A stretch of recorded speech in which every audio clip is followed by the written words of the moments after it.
नमस्कार श्रोते हो. आज आपल्याला एक जरा वेगळीच कथा ऐकवणार आहे. कथा शेवटपर्यंत नक्की ऐका. मला खात्री आहे की कथा तुम्हाला नक्की आवडेल. लेखिका आहेत ज्योती निंबाळकर. कथा आहे सासूबाईंची एक अट. ऐकूया. सुनबाई, या घराच्या चाव्या तुला तेव्हाच देईन जेव्हा तू माझी एक अट मान्य करशील. नववधू स्वराने आश्चर्याने आपल्या सासूबाई सुमनताई यांच्याकडे पाहिले. तिच्या मनात विचार आला, कदाचित सासूबाई घराचे नियम सांगतील. पहाटे लवकर उठायचं, डोक्यावर पदर घ्यायचा किंवा कुणाशी मोठ्या आवाजात बोलायचं नाही. स्वरा हळूच म्हणाली, हो सासूबाई, तुमची प्रत्येक गोष्ट मी मान्य करेन. सुमनताईंनी कपाटातून चाव्यांचा मोठा जुडगा काढला. तो स्वराच्या हातावर ठेवत त्या म्हणाल्या, या घराच्या चाव्या आहेत, पण माझी अट फक्त एकच आहे. कोणती अट सासूबाई? सुमनताईंनी तिच्या डोळ्यात पाहत शांतपणे सांगितलं, या घरात कुणाच्याही चुकीचा निर्णय त्याच दिवशी घ्यायचा नाही. स्वराला काहीच समजलं नाही.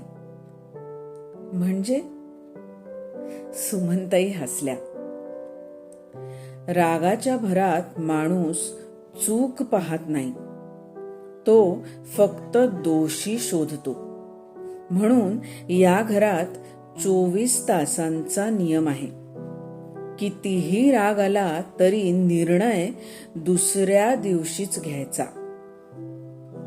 स्वराला हे थोडं वेगळं वाटलं, पण तिने मान डोलावली. काही दिवसांनी सकाळी घरात गोंधळ उडाला.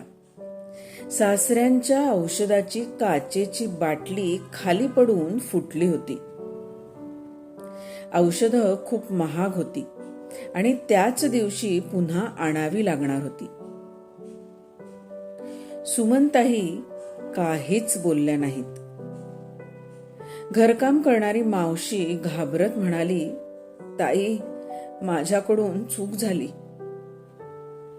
सुमनताई शांतपणे म्हणाल्या, काही हरकत नाही.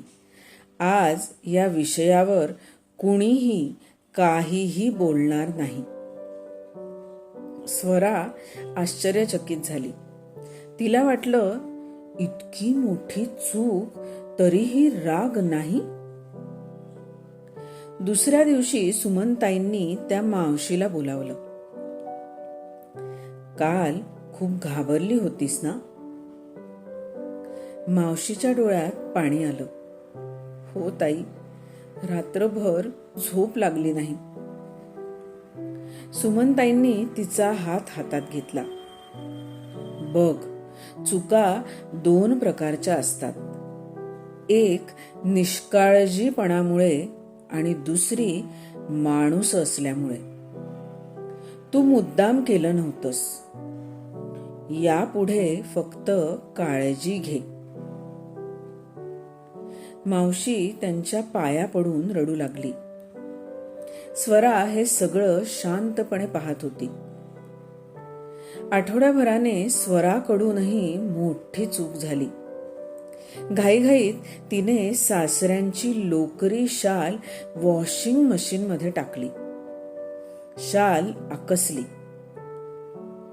ती खूप मौल्यवान होती आणि सासऱ्यांना त्यांच्या वडिलांची आठवण म्हणून मिळालेली होती.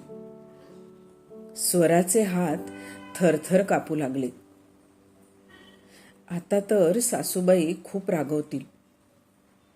पण सुमनताईंनी पुन्हा तेच म्हटलं, आज काहीही बोलायचं नाही. त्या रात्री स्वरा रडतच राहिली. तिला स्वतःची चूक सतत आठवत होती. दुसऱ्या दिवशी ती स्वतः सासूबाईंकडे गेली. सासूबाई, मला माफ करा, माझ्याकडून मोठी चूक झाली.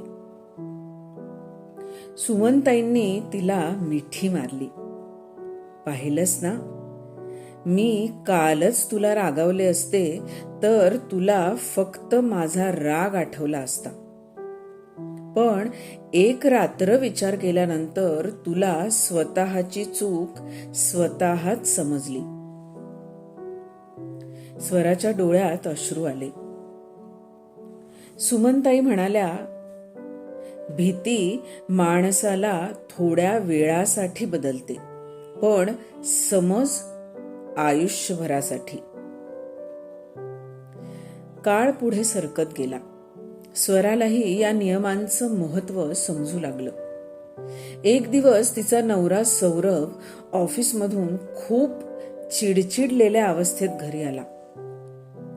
त्याने नीट बोलणंही टाळलं. स्वराला खूप वाईट वाटलं. तिनं ठरवलं की तीही त्याच्याशी बोलणार नाही. तेवढ्यात सुमनताई तिच्याजवळ आल्या. काय झालं ग? सासूबाई, हे माझ्याशी नीट बोललेच नाहीत. सुमनताई हसत म्हणाल्या, निर्णय आज घेणार की उद्या? स्वरा शांत राहिली. दुसऱ्या दिवशी सकाळी सौरभ स्वतः तिच्याकडे आला. माफ कर, काल दुकानात खूप मोठं नुकसान झालं. डोकंच काम करत नव्हतं माझं. स्वराला सासूबाईंची शिकवण आठवली. जर तिनं त्याच रात्री वाद घातला असता तर गोष्ट आणखीन बिघडली असती. ती हसून म्हणाली, चला आधी चहा घेऊया, बाकीचं नंतर बोलू. काही महिन्यांनी शेजारच्या एका वृद्ध आईला तिच्या मुलाने वृद्धाश्रमात ठेवलं. संपूर्ण परिसर त्या मुलाला दोष देत होता. स्वराही म्हणाली, कसा मुलगा आहे? पण सुमनताई म्हणाल्या, संपूर्ण सत्य कळल्याशिवाय कुणावरही निर्णय देऊ नकोस. 2 दिवसांनी समजलं की तो मुलगा स्वतः कॅन्सरशी झुंज देत होता. उपचारासाठी दुसऱ्या शहरात जावं लागत असल्याने आईची योग्य काळजी घेतली जावी म्हणून त्याने हा कठोर निर्णय घेतला होता. स्वराने मान खाली घातली. सुमनताई म्हणाल्या, अर्धवट सत्य हे अनेकदा पूर्ण खोट्यापेक्षाही अधिक धोकादायक असतं. त्या दिवसापासून स्वराने कुणाबद्दलही लगेच मत बनवणं सोडून दिलं. वर्ष उलटली. सुमनताई वृद्ध झाल्या. एक दिवस त्यांनी पुन्हा चाव्यांचा जुडगा स्वराच्या हातात ठेवला. आजपासून हे घर पूर्णपणे तुझं. स्वराच्या डोळ्यात पाणी आलं. सासूबाई, या चाव्या तर तुम्ही मला आधीच दिल्या होत्यात. सुमनताई हसल्या. नाही ग, त्या दिवशी मी तुला फक्त लोखंडाच्या चाव्या दिल्या होत्या. आज मी तुला या घरच्या नात्यांची चावी देते आहे. ती कोणती?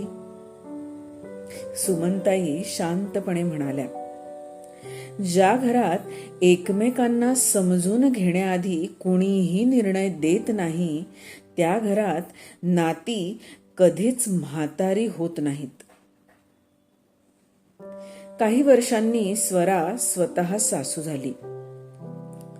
तिच्या सुनेकडून चुकून तिची आवडती चहाची किटली फुटली. सून घाबरून रडू लागली. स्वरा हसली आणि फक्त एवढंच म्हणाली, बाळा, आज नाही, या घरात कुणाच्याही चुकीचा निर्णय दुसऱ्या दिवशीच घेतला जातो. सून आश्चर्याने तिच्याकडे पाहत राहिली. स्वराच्या डोळ्यांसमोर सुमनताईंचा चेहरा तरळला. तिला समजत होतं, घर हे फक्त विटा मातीने नव्हे तर नाती जपणाऱ्या संस्कारांनी उभं राहतं. त्या दिवसापासून त्या घरात एक सुंदर परंपरा सुरू झाली. रागाच्या भरात कधीच निर्णय घ्यायचा नाही. आधी एक रात्र जाऊ द्यायची, मगच बोलायचं.